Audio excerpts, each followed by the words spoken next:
اللہ تبارک و تعالیٰ نے کام اور انعام کے اعتبار سے دو عالم پیدا کیے ہیں۔ ایک عالم عالم دنیا ہے اور دوسرا عالم عالم آخرت ہے۔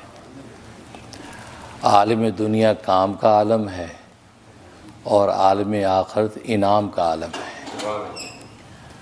گویا کہ دنیا کے اندر انسان کام کرتا ہے، بھلے اچھا کام کرے بھلے برا کام کرے، لیکن دنیا میں ہر انسان کام کرنے کے لیے پیدا ہوا ہے۔ دنیا کے اندر انسان کام کرتا ہے، اس کام کے نتیجے میں آخرت میں اس کا انعام یا انجام سامنے آتا ہے۔ اس لیے دنیا کے عالم کو دارالعمل کہتے ہیں کہ یہ عمل کی دنیا ہے، عمل کا گھر ہے، اور آخرت کو دارالفضل کہتے ہیں کہ وہاں پر فضیلتیں تقسیم ہوتی ہیں، انعام ملتے ہیں۔ تو گویا کہ اللہ تبارک و تعالی نے دنیا میں انسان کو عمل کے لیے بھیجا ہے، چنانچہ انسان عمل کرتا ہے، تکوینی عمل ہو یا تشریعی عمل ہو، کرتا عمل ہی ہے۔ اس عمل ہی کے نتیجے میں اللہ تبارک و تعالی اس کو اس عمل کا اجر و ثواب یا انعام عطا فرماتے ہیں۔ چنانچہ تکوینی عمل سے مراد دنیا کے کام ہیں جو شب و روز ہم کائنات میں کرتے نظر آتے ہیں۔ یہ تکوینی امور ہیں جو انسان سر انجام دیتا ہے۔ دوسرے تشریعی امور ہیں جن کو عبادات کہتے ہیں کہ شب و روز انسان عبادت کرتا نظر آتا ہے، اللہ کی اطاعت کرتا نظر آتا ہے۔ تو گویا کہ تکوینی اور تشریعی دونوں طرح کے کام انسان دنیا کے اندر کرتا ہے اور آخرت کے اندر اس کا اجر پاتا ہے۔ اور عجیب بات یہ ہے کہ دنیا کے اندر اخلاص کے ساتھ عمل ہی کرنا مطلوب ہے، اس کے نتیجہ کا ظاہر ہونے کا انسان پابند نہیں ہے کہ عمل کرے اور اس کا نتیجہ بھی اس کو ملے۔ انسان اس کا پابند نہیں ہے، انسان صرف عمل کرنے کا پابند ہے۔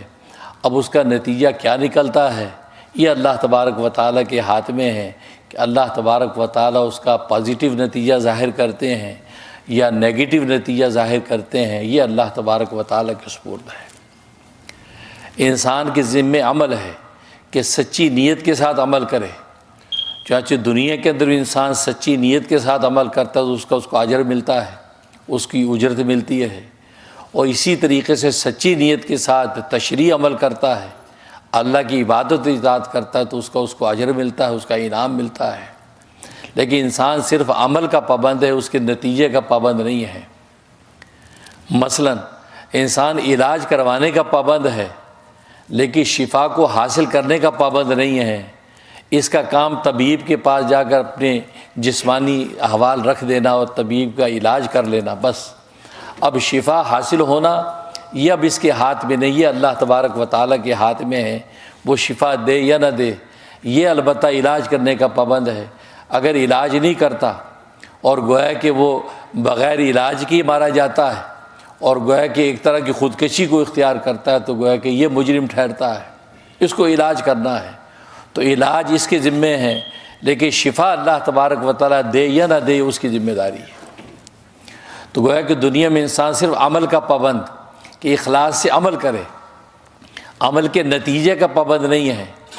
اور یہی وجہ ہے کہ اللہ تبارک و تعالیٰ بس اوقات بغیر نتیجے کے ظاہر ہوئے اس عمل کا اجر عطا فرما دیتے ہیں کہ انسان ایک عمل کرتا ہے سچی نیت سے لیکن اس کا نتیجہ ظاہر نہیں ہوتا تو اللہ تبارک و تعالیٰ اس کی سچی نیت کی وجہ سے اس کو عمل کا ثواب عطا فرما دیتے ہیں۔